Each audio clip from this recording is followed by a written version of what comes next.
Hello, my students. Here is my video on creating our one-point perspective trees. To begin, we've got our page that has some lines crossing over it. We've got a black piece of paper. I've got my pencil, and in a little bit, I'll be using a Sharpie. That's why I have my black sheet. You never use a Sharpie without something under your artwork. And that way it protects our table from extra stuff getting on it. So we've got to make some rows of trees here. This is called a horizon line. This line that stretches all the way across is called a horizon line. Up here is the sky, and down here is the ground. These are going to be spaces for my rows of trees. And what I want to show is going way back in the distance. So as things go back in the distance, they get smaller. That means things that are in the front will be bigger. So I am going to use two simple shapes for every tree, a triangle and a square. Triangle, square.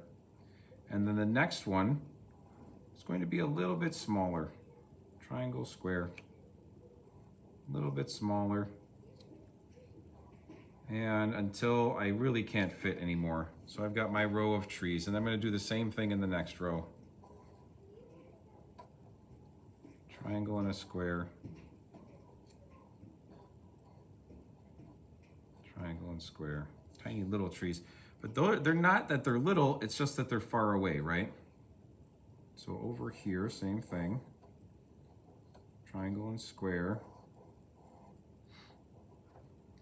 Let's see how many I can fit in this row. 1, 2, 3, 4, 5, maybe 6. There we go. And then one more row over here.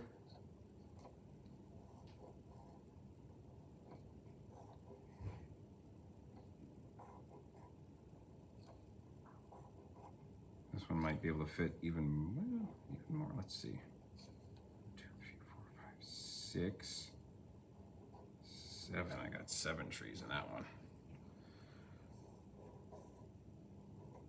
Triangle and square. Triangle and square.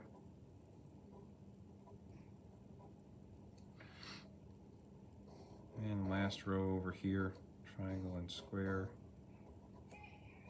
So if you've ever been out driving and you've seen a bunch of trees like this together on a tree farm, that's where people grow Christmas trees, or sometimes they grow other trees when they're all in neat rows like this, and they're showing, let's do a little bit more tiny one right back in there. So this shows the distance as they get further away, they get smaller. Now we can also add some more things here. Maybe over here there's a house. This is where you can, maybe it's like the store where you can buy a tree. There's a little house over there. And maybe up in the sky I could make a cloud. I like to use a flat line and then a bumpy line for my clouds.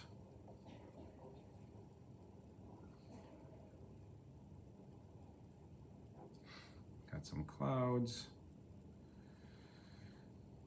When we're done drawing and adding our little details, that's when we switch to a Sharpie. And you will trace over your pencil lines with your Sharpie today. Okay? And before we go, you're gonna put your name on this, and we will work on coloring it next time. All right, I'm gonna stop the video here because this is all pretty easy. You don't need to see me tracing everything. So, like I said, when you're done, name on it.